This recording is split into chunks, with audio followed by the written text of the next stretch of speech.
Hello! In this video we are going to consider a simple example of a Markov chain in continuous time.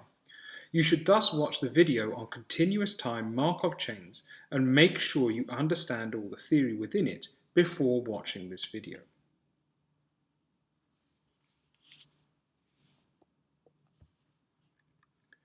Given that you understand the theory of continuous time Markov chains, let's consider the learning outcomes for this video.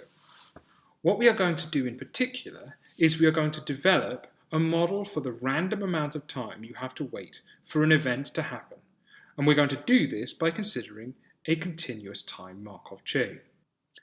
We are then going to use the model we have constructed to consider the meaning of the phrase independent increments. Without further ado then, let's begin. Consider the following question. Imagine we are waiting for something to happen. This thing happens at a time in the future that is random. If you were to try to create a model for this using the language of Markov chains, how many states would we need? What would these states represent? What then would the transition graph look like? How many transient and recurrent states would there be? And lastly, would we need to treat time as a continuous or discrete variable when we were dealing with this problem? Pause the video now and try to answer these questions before continuing.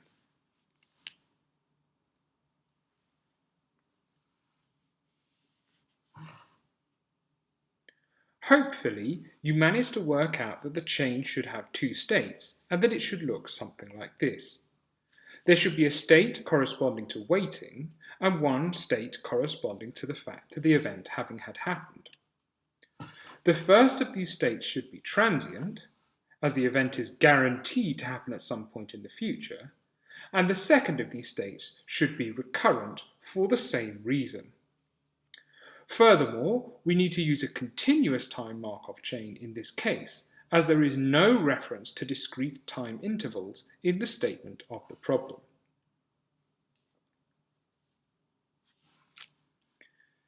How now do we calculate this function p of t, the probability that the event happens by time t?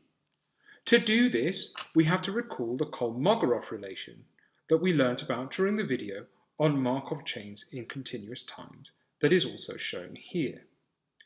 Furthermore, we need to remember that Q, the jump rate matrix, is given by the following matrix of limits. Writing out this matrix of limits explicitly for the transition graph at the top of the slide, we arrive at the equation shown here. We can then simplify this matrix equation by remembering that when we take the sum of matrices, we add together the individual elements in turn, and by also remembering that we find the limit of a matrix by finding limits for each of the individual elements in turn. This matrix thus simplifies to the following.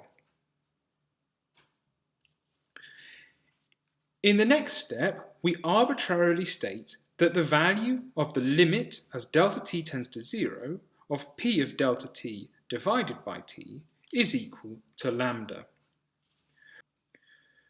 Notice that the 1, 1 element of this matrix is just minus the 1, 2 element of this matrix, and you find that the matrix simplifies down to the following.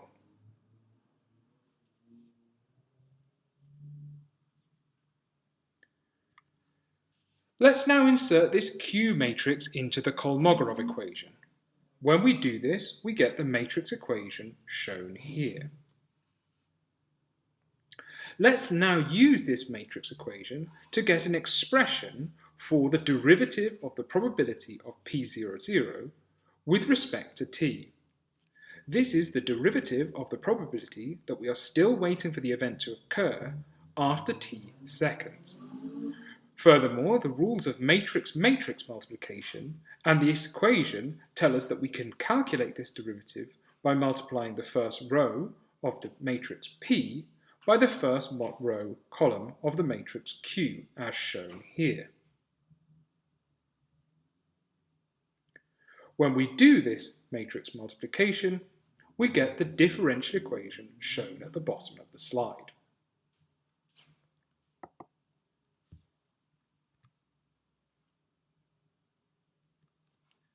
This differential equation is a simple one that you hopefully know how to solve. Just in case you do not, let's go through the process. The first step is to rearrange the equation so that all terms in P00 are on the left-hand side and all the terms in T are on the right-hand side. We then integrate both sides of this equation separately.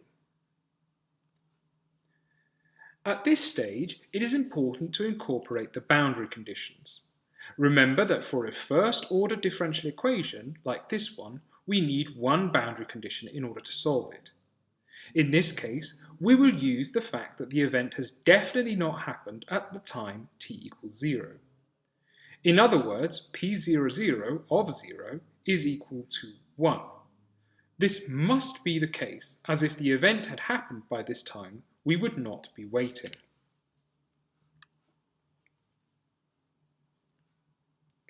We now integrate the left and right-hand sides of the equation. The integral of 1 over P00 dP00 is the logarithm of P00, while the integral of minus lambda dt is just lambda t. Well, minus lambda t. Substituting in the boundary conditionals, we then get the following. Obviously, the logarithm of 1 is 0, and lambda times 0 is just 0. We thus have that the logarithm of P00 of t is equal to minus lambda t. The final step involves taking the exponential of both sides in order to give us that P00 of t is equal to e to the minus lambda t. In other words, the probability that the event does not occur by time t decays exponentially as t gets longer and longer. In other words, the likelihood that the event will have happened by time t increases as t gets larger. 1 minus P00 of t is the cumulative probability distribution function for the exponentially distributed random variable. This random variable can be used to model the random amount of time that we have to wait before an event occurs at some point in the future. Furthermore, it has an interesting property known as memorylessness. We're now going to look at this property in more detail. We will do so by asking the following question. Let's suppose that we have the timeline shown here, and that we are still waiting for the event to occur at the point on the time axis I have highlighted here. In other words, we know that the event definitely does not happen during this time window. The question we want to ask is, does the fact that we have waited all this time make it more or less likely that we will observe the event in this later time window? We are inclined to believe that it is more likely, as we have seen that the likelihood of the event not occurring decays exponentially with time. We will see, however, that this intuition based on the shape of the function is wrong. The reason it is wrong is connected to the fact that the probability we want to calculate here is not an absolute probability. It is instead a conditional probability. We are calculating the probability that the event will happen in the second time period, given that it did not happen in the first. We can write this conditional probability as the probability that capital T is greater than S plus H, given that capital T is greater than S.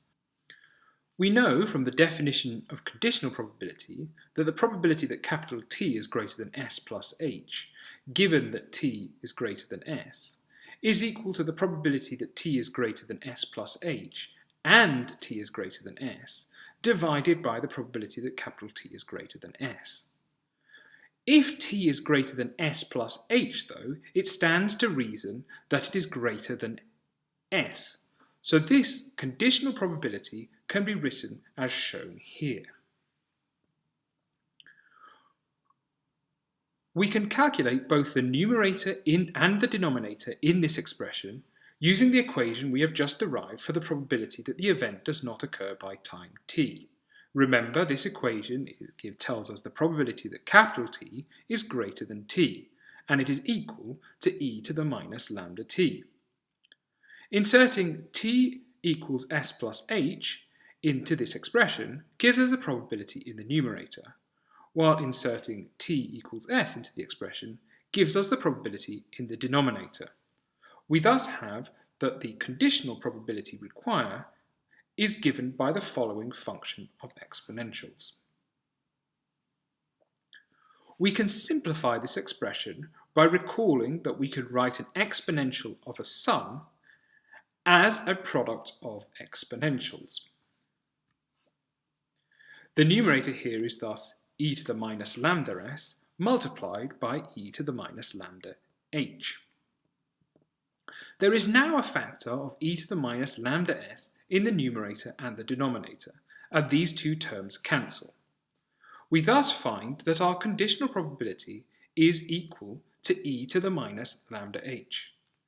In other words, the conditional probability that the event does not happen h seconds after a first s seconds have elapsed with no arrival is identical to the probability that the event does not happen during the first h seconds.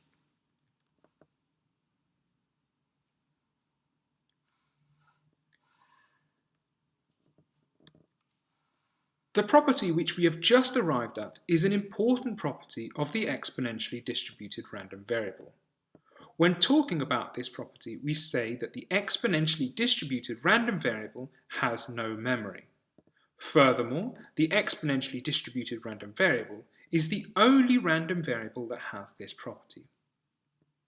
In essence, in this case, the random variable's lack of memory ensures that the fact that you have already waited c seconds for the event to occur has no effect on the amount of time that you will subsequently have to wait.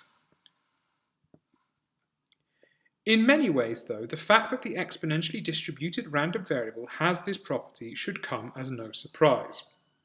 We did, after all, construct this variable as a Markov chain in continuous time, and we know that the events that befall a Markov chain in the future do not depend on the events that occurred in the past.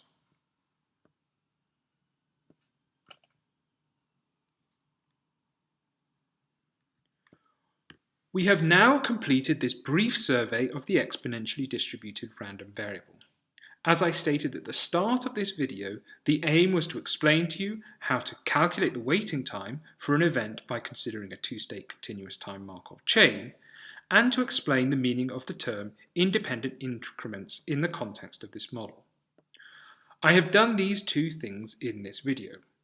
Make sure you can do these things now and that you can answer all the questions below.